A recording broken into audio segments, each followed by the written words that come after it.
Ning,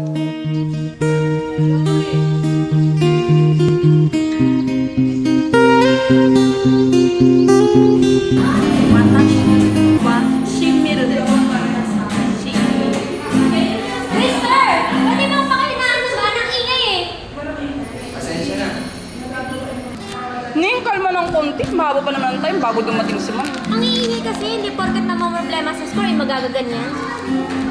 Tama na, baka mag-away pa kayo. At saka, ano bang pinoproblema mo? Matataas naman na nakukuha mong exams at scores kay Ma'am Basil. Yun na nga eh, palagi akong pumapasa, kaya hindi ka afford na bumagsak kahit sa isang quiz lang. Alam mo, binibigyan mo lang ng unnecessary pressure ng sarili mo. At isa pa, magaling ka naman eh. Hindi naman makakabawas sa'yo kahit makakuha ka ng mababang score. Hindi mo kasi gets ning eh. Alam mo kasi, huwag na nga lang, magre-review ka ba o hindi? Hindi na, nag-review na ako gabi. At saka mawawala pa yun kapag nagbasa ulit ako. Doon mo na ako. Sige. Bye! Hindi kasi pwedeng bumagsak ako. Nakaka-disappoint. Ang ingay! Ito na, titigil na. Sorry naman. Kailan mo naman si Shimil? Hininaan na natin ang pagtugtog.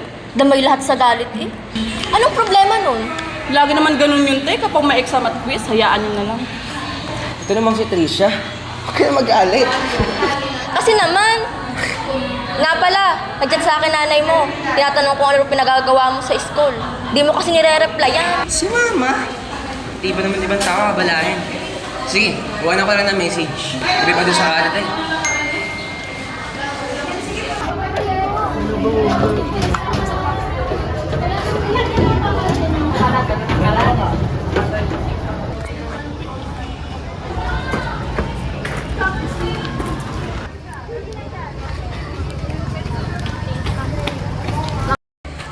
Tay, anong ginagawa niyo dito?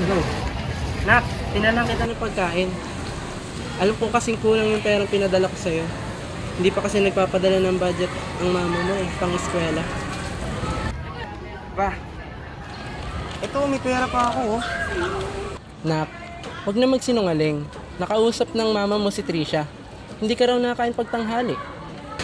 Si Tricia talaga oh. Alam niyo nang pala biruin minsan.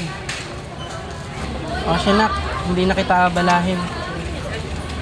Ito, pandagdag mo sa baon mo. Nak, pagbutihin mo ang pag-aaral mo. Ikaw na lang pag-asa namin. Nagpupursige kami para kayo makatapos. Sige nak, lumakad ka na.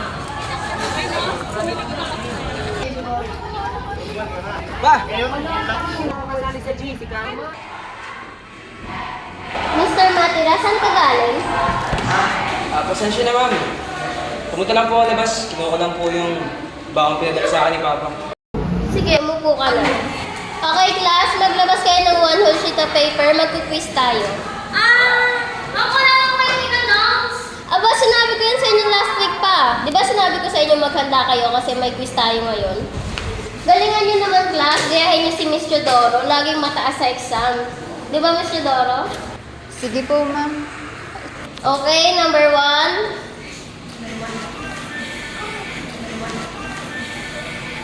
Number 25. Para sa inyo, ano ang dula? Lastly, number 40. Tapos na ba ang lahat? Hindi pa po. Ibasa na ang papel. 1, 2. Ang maiwan automatic 0. 3. Okay, class, punta kayo sa office ko. Isa-isa lang Papakita ko na din sa inyo yung score nyo dito sa quiz and sa midterm exam nyo. Okay, ma'am!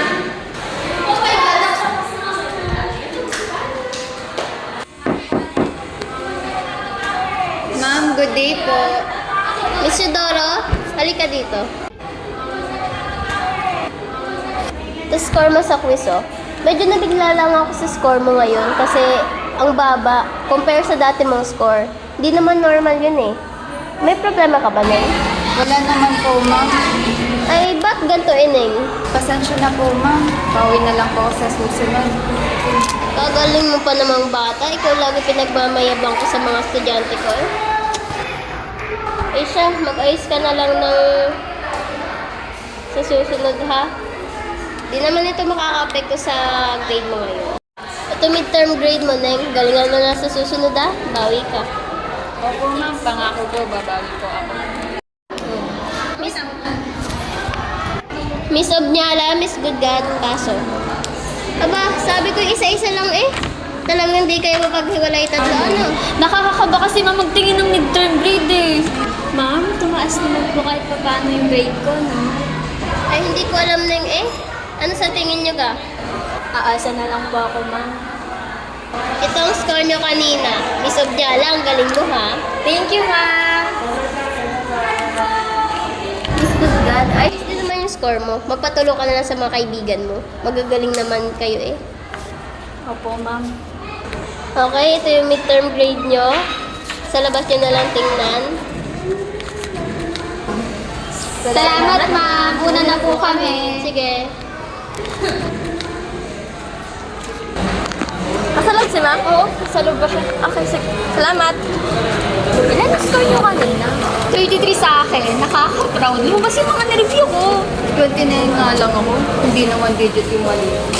Ano ka ba? Okay lang yun. At saka hindi ka din naman nakapag-review ng ayos eh. Kung si baby, mataas to eh. Pinapakabalan niya na. Kaya nga, bata ka mag-review kagabi o ilan ka?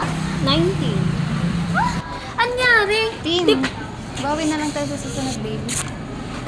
Ang hirap nga bumawi eh. Nakaka-review nga ako, pero pagdating sa kaorasan ng exam, nawawala lahat. Ilang oras ka lang naman ata nakapag-review kagabi. Baliw ka, napuyat nga yan kaka-review eh. Ba't di ka nagpatulong sa amin? Isang chat lang eh. Makakaabala pa ako sa inyo, nagre-review din kayo eh. Si Ash, hindi to nag-review, pero pasado pa rin to. Pwede to maabala, no? Tama na nga. Siya, una na ako. May aasikasuhin pa kasi ako eh. Kaya ay, masulat ko lang yung itaas sa exam. Ikaw na lang pag-asa na. Hindi kasi pwede ulit sa ako eh. Magpatulo ka na lang sa mga Makakaabala kaibigan pa mo. ako.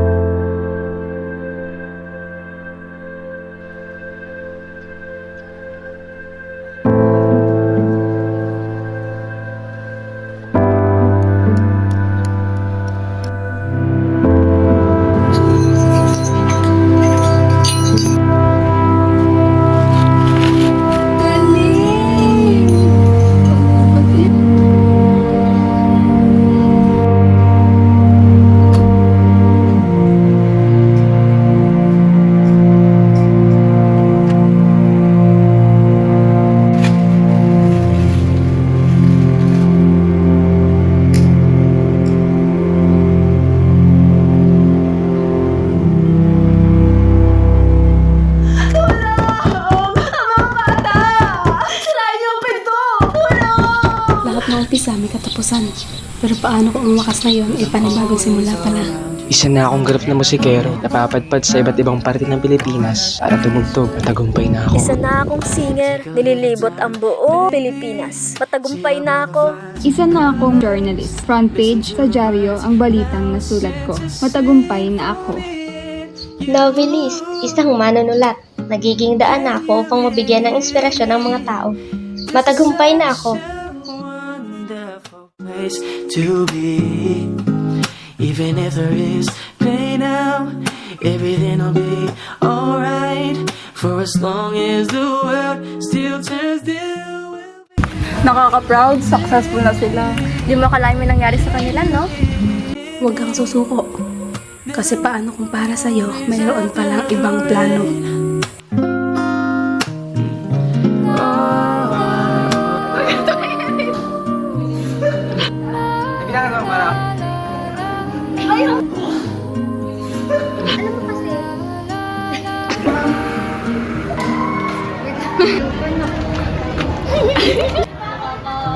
Kapag sa'yo ay para akong alon na nanunod sa bigos ng mundo. Sa pangalola ng Alo naman. Ang bigat sa mga problemang di masolusyonan agad. Parang wala nang bukas. Pwede bang umiwas? Hinahanap ang sarili kayanan sa ligaw na dinadaanan ko. Saan na to patungo? Saan ako patungo?